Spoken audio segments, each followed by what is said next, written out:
Hello, everybody. Rob here from Average Hobby, and today I wanted to answer some questions. So I got a bunch of questions over the last little while.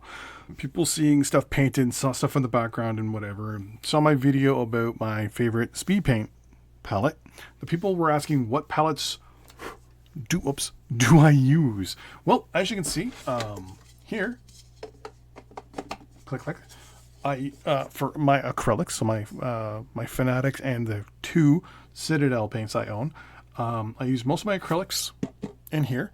On the outsides, I'll do washes, juices, or speed paints.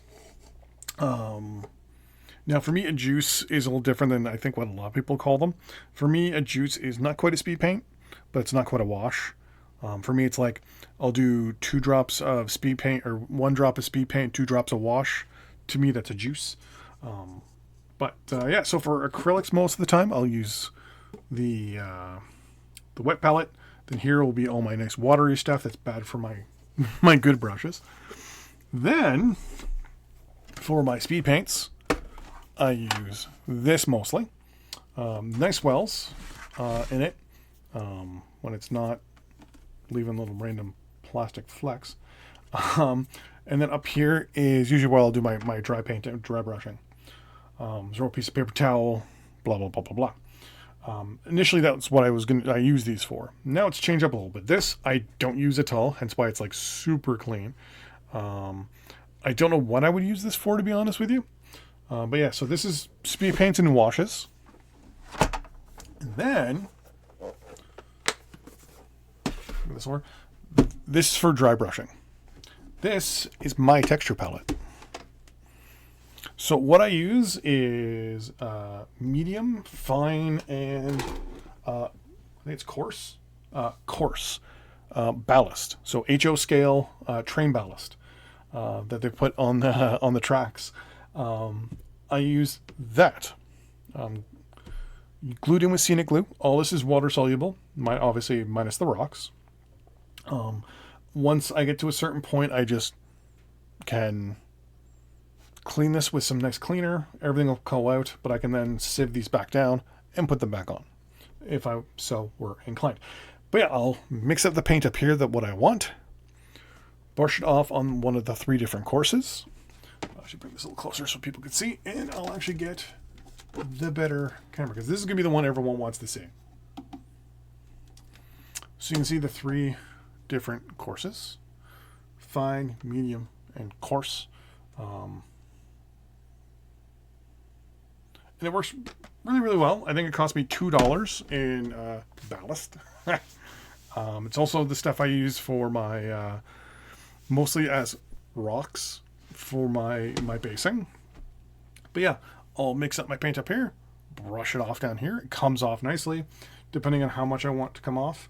If I want to go for more of an overbrush, I just kind of want to take off a little bit of paint, go for the coarser stuff.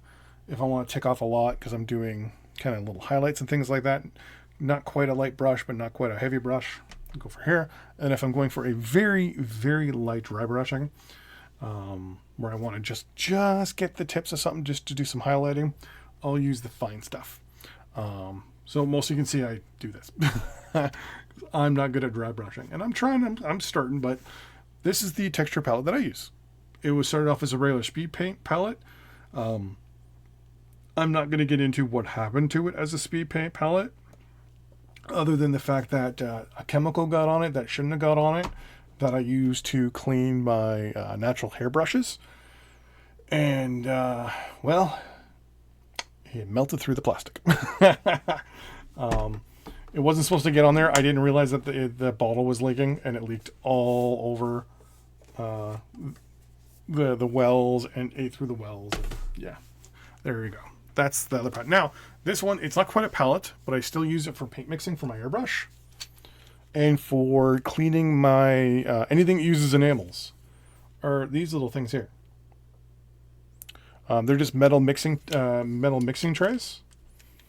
I think it was like $4 on Amazon. I got I think I got half a dozen. 3, 6, 9, 10, 11. Then I think I have a 12th one around here somewhere that I think I'm in the process. Yeah, it's actually with my white spirits.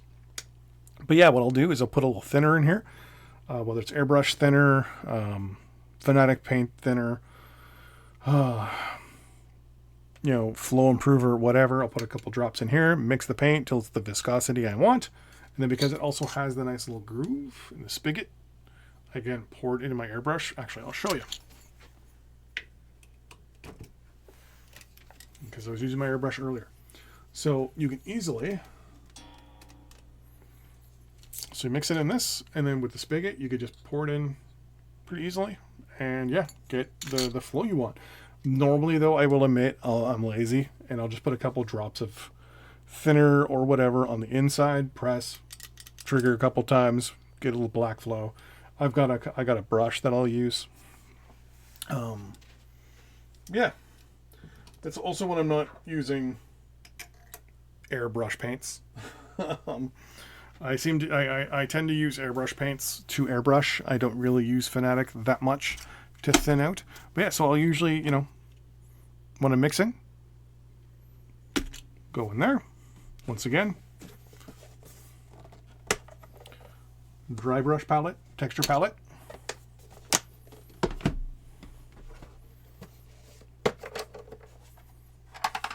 Awesome speed paint palette.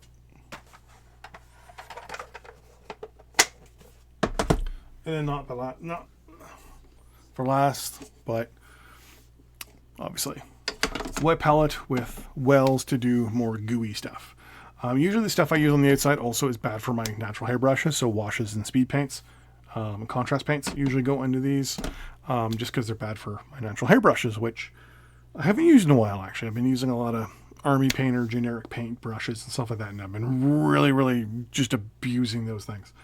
I want to get a nice little stand for my natural hairbrushes, so they're kind of sitting in a nice little space of respect and honor with how much I spent on them.